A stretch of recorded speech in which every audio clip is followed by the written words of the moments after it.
Hello student, in this lecture we are going to start new chapter 11 bank reconciliation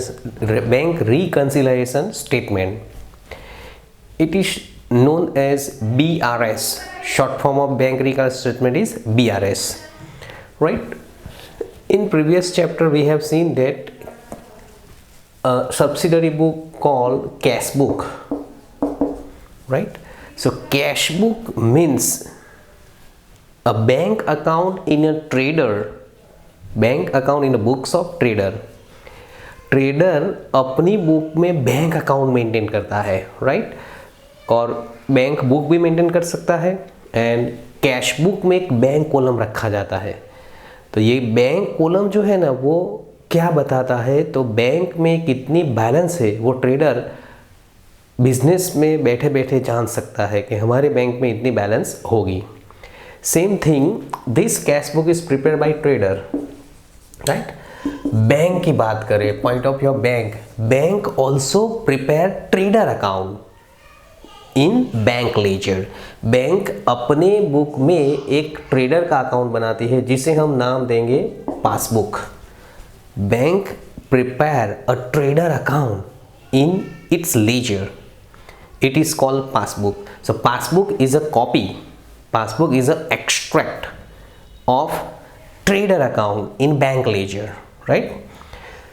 So that balance as per cash book and balance as per passbook same होनी चाहिए, right? जितनी bank में balance है उतनी cash book में बताना होना चाहिए, सेम बैलेंस पासबुक में होनी चाहिए. लेकिन sometimes it may be happen that balance as per cash book and balance as per passbook are not same due to some reason. Balance are not same. For example, balance as per cash book 5,000 and balance as per passbook is 6,000, right? Both are not same due to some reason. Reason क्या है वो हम बाद में देखेंगे, लेकिन due to some reason this balance are not same. So that a trader prepare a statement to reconcile balance as per cash book and balance as per passbook. This statement is called BRS.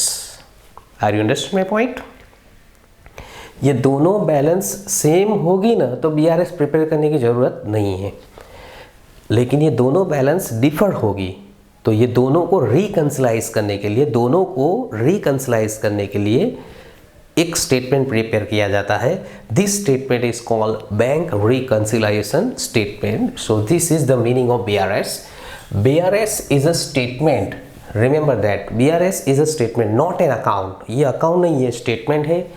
Showing the causes of difference in the balance of a bank as per cash book and balance as per passbook for a particular time or on a particular date. Generally 1 month time is taken, right, to reconcile balances per cash book and passbook. तो 1 month का BRS prepare किया जाता है at the end of the day of the month. Suppose January month का BRS prepare कर रहे हैं तो 31 जनवरी को BRS प्रिपेयर किया जाएगा, राइट? मार्च मंथ का बना रहा है तो 31 मार्च को प्रिपेयर किया जाएगा BRS, right? So are you understand? BRS is a statement which is prepared to reconcile balance as per cash book and balance as per passbook, showing causes of difference. के reason भी बताए जाते हैं BRS में, right? तो BRS में reason भी बताए जाएंगे, वो हम प्रैक्टिकली एग्जाम्पल देखेंगे तब पता चल जाएगा. Okay, methods of preparing BRS. There are 2 method of preparing BRS. Mathematical method, it is also known as add and less method, and second is accounting method. It is known as debit credit column method, right? Dear student, for your kind information, right, we will prepare BRS according to second method, means debit credit column method, because this method is very popular method and it is used to method, student, very simple method. So we will discuss only second method, accounting method, and debit credit column method, right? Okay, in this method the format of BRS, the specimen of BRS is this given here. BRS of Sri blank is on blank. यहाँ पर name of businessman लिखा जाएगा, यहाँ पर लिखा जाएगा date, right. Particular debit and credit column, 2 columns are kept. Balance as per cash book और balance as per passbook are given in the example. आपको कोई ना कोई बैलेंस दिया जाएगा, तो इसके लिए आपको एक रूल्स याद रखना है. ये रूल्स देखो आप. Suppose bank balance as per cash book is equal to debit balance, right.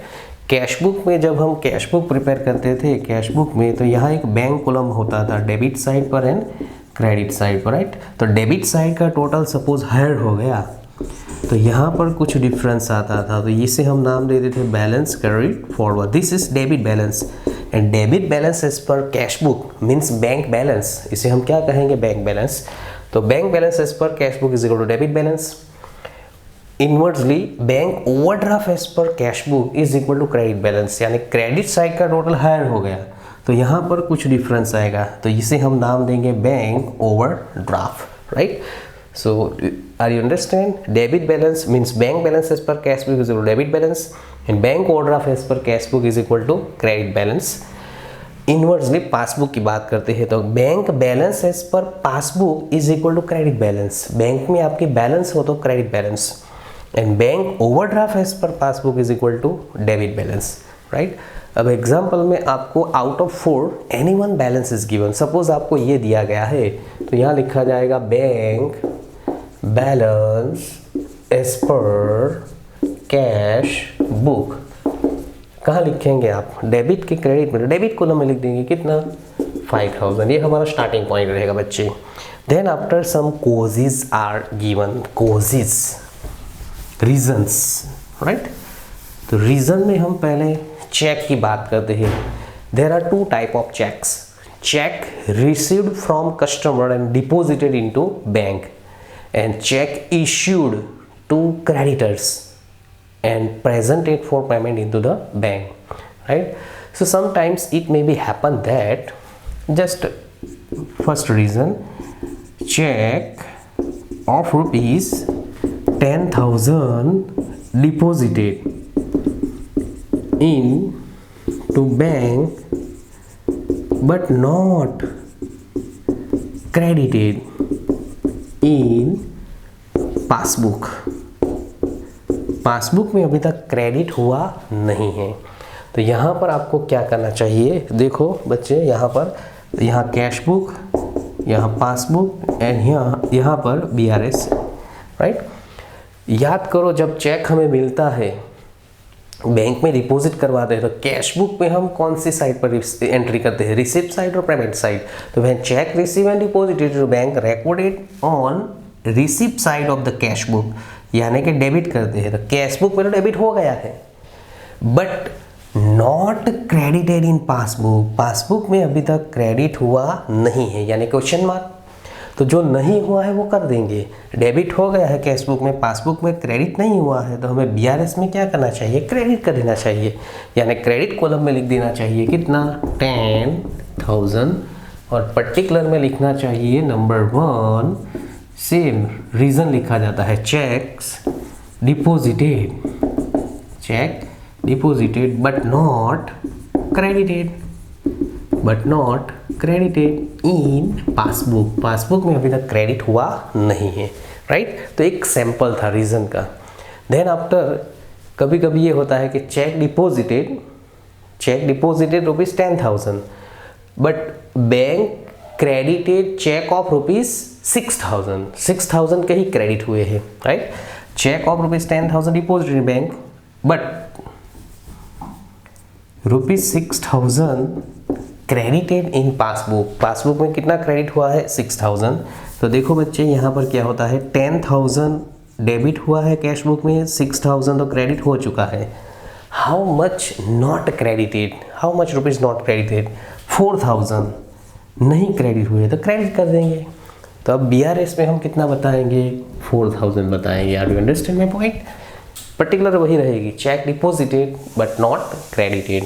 तो ये डिपॉजिट के ट्रांजेक्शन थे। उसके बाद चेक इश्यूड के भी ट्रांजेक्शन आएंगे, राइट। तो जब हम प्रैक्टिकली एक्सरसाइज देखेंगे तब ये रीज़न वन बाय वन हम डिस्कशन करेंगे। Cheque issued but not presented for payment, right.